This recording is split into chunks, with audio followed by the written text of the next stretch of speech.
Hello guys, আমি MIMO. আমার মা মনিকা। আমার মায়ের রান্নাঘর মনিকা কুকিং কিচেনের আরও একটা নতুন এপিসোডে তোমাদের সকলকে স্বাগত। তো বন্ধুরা, তোমরা কেমন আছো? আশা করি খুব ভালো আছো। আমরাও খুব ভালো আছি। সো আজ আমি তোমাদেরকে দেখাতে চলেছি মায়ের হাতের স্পেশাল কাঁচা আম দিয়ে একদম পারফেক্ট আমসত্ত্ব রেসিপি।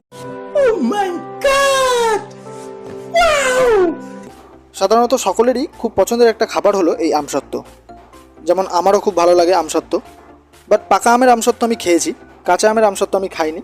এই ফার্স্ট খেলাম। দুর্দান্ত স্বাদের এই আমসত্ত্ব রেসিপিটা তোমরা যাতে জানতে পারো, তোমরা যাতে শিখতে পারো, তার জন্য তোমাদের সামনে নিয়ে চলে এলাম। তো ভিডিওটা হতে চলেছে খুবই ইন্টারেস্টিং।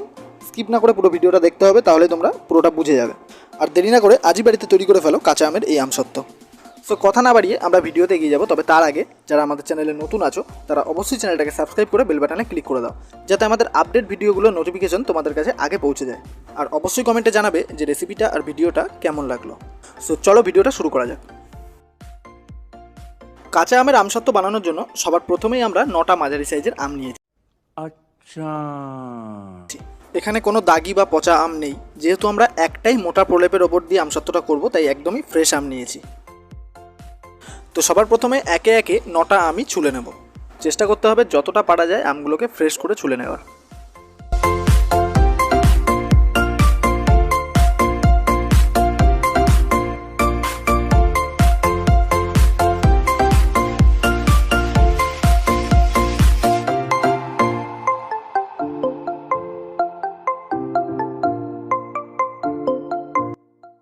তো বন্ধুরা, দেখতেই পাচ্ছ এরকমই ফ্রেশ করে আমগুলোকে ছুলে নিতে হবে।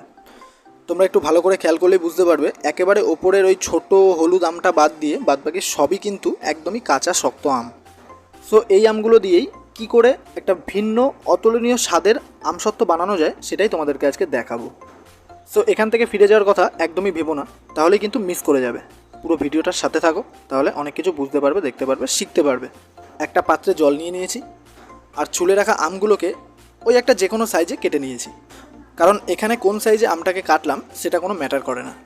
এবারে যেই পাত্রে জল নিয়েছিলাম ঠিক সেই পাত্রেই সবকটা আমই কেটে দিয়ে দিয়েছি। এবারে সবকটা আম ফ্রেশ করে ধুয়ে একটা পাত্রে তুলে নেব। তো বন্ধুরা, দেখতেই পাচ্ছ আমগুলোকে ফ্রেশ করে ধুয়ে একটা পাত্রে তুলে নিয়েছি। এবারে চলে এলাম ইন্ডাকশন ওভেনে। একটা পাত্র নিয়েছি, পাত্রে এবারে জল নিয়ে নেব। জল নেওয়া হয়ে গেলে কেটে ফ্রেশ করে ধুয়ে রাখা আমগুলোকে এবারে দিয়ে দেব। বড় চামচের হাফ চামচ নুন দিয়ে দেব। এবারে আমটাকে ভালো করে সেদ্ধ করার জন্য একটা পাত্র দিয়ে ঢেকে দেব। 10 থেকে 12 মিনিট পর পাত্রটাকে সরিয়ে নেব। এবারে গামলার মধ্যে থাকা জল আর আমটা সমেত একটা পাত্রে ঢেলে দেব। তোমরা দেখতেই পাচ্ছ যে পাত্রটা কিন্তু ফুটো ফুটো, তাতে করে নিচ দিয়ে জলটা পড়ে যাচ্ছে আর আমটা কিন্তু পাত্রেই থেকে যাচ্ছে। এবারে আমটাকে ডলে নেব। যেহেতু এই মুহূর্তে আমটা খুবই গরম, তাই একটা হাতা দিয়ে আমটাকে ডলে নেব। তো ফুটো ফুটো পাত্রটার ওপরে রেখেই কিন্তু আমটাকে ডলছি। তার জন্য নিচে একটা ফ্রেশ পাত্র নিয়েছি, যাতে আমটা ডলার পর গ্রেভিটা ওই পাত্রে পড়ে।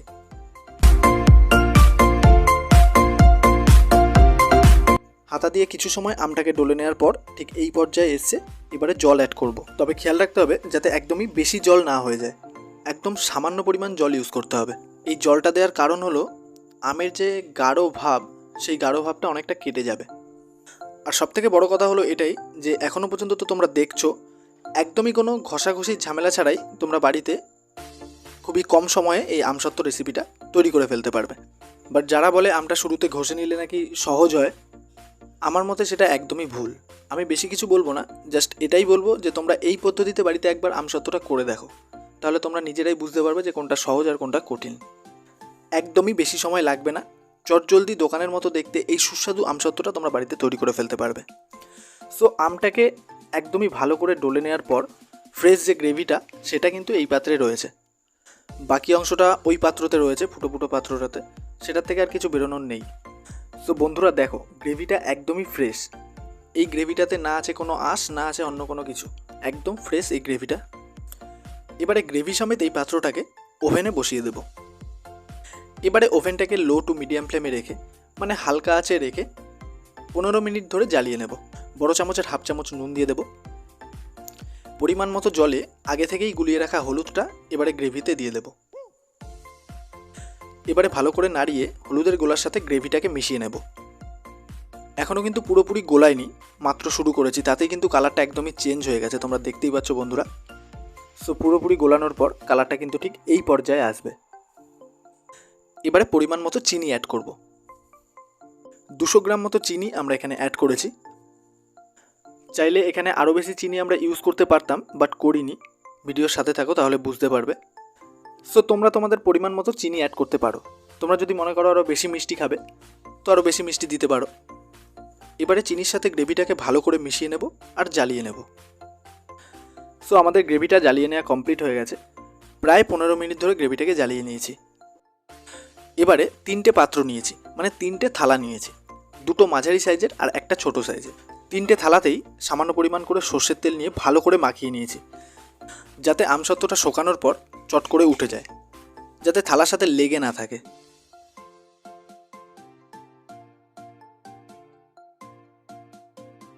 এবারে একে একে 3টে পাত্রেই আমের গ্রেভিটা ঢেলে দেব। 3টে পাত্রতেই আমের গ্রেভিটা একটু বেশি পরিমাণে ঢেলে দেব, কারণ আমসত্ত্বটা একটু মোটা করে করব। সো 3টে পাত্রে গ্রেভিটা ঢেলে দেওয়ার পর তোমরা এখন যে পরিমাণটা দেখতে পাচ্ছ সেটা কিন্তু শুকোনোর পরে থাকবে না, অনেকটাই নিচে নেমে যাবে।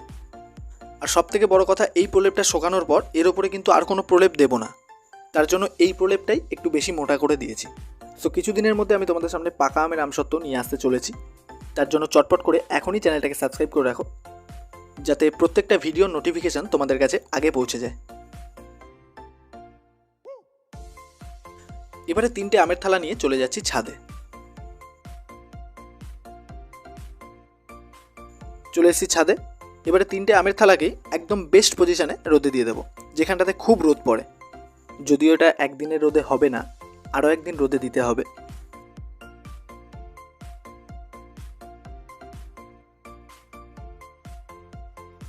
একদিন পর ফিরে এলাম। যেদিন আমসত্ত্ব করেছি সেদিন আর মিডিলে একদিন রোদে দিয়েছিলাম। সো আজকে আমসত্ত্বর থালাগুলো ছাদ থেকে নামিয়ে নিয়ে চলে এসেছি। দেখতেই পাচ্ছ বন্ধুরা, যতটা মোটা করে আমের গোলাগুলো দিয়েছিলাম ঠিক ততটাই আমার নেমে গেছে শুকিয়ে, বাট তবুও মোটামুটি ভালোই মোটা হয়েছে আমসত্ত্বগুলো। এবারে আমসত্ত্বটাকে একটা সুন্দর ডিজাইনে কেটে নেব।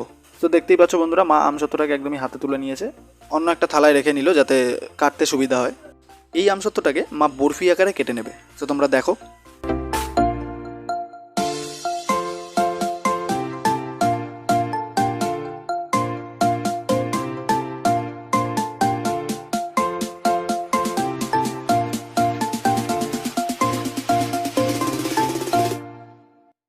একটা থালের আমসত্ত্ব বরফি আকারে কেটে নিয়েছি। এবারে প্লেটে সাজিয়ে দেব।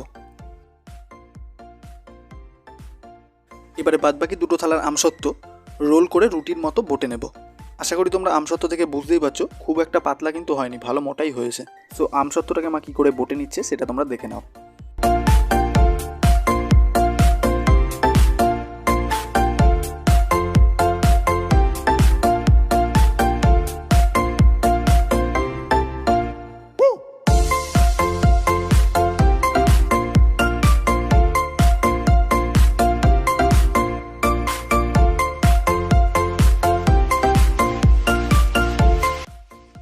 সো ফাইনালি আমাদের আমসত্ত্বর থালা কমপ্লিট হয়ে গেছে।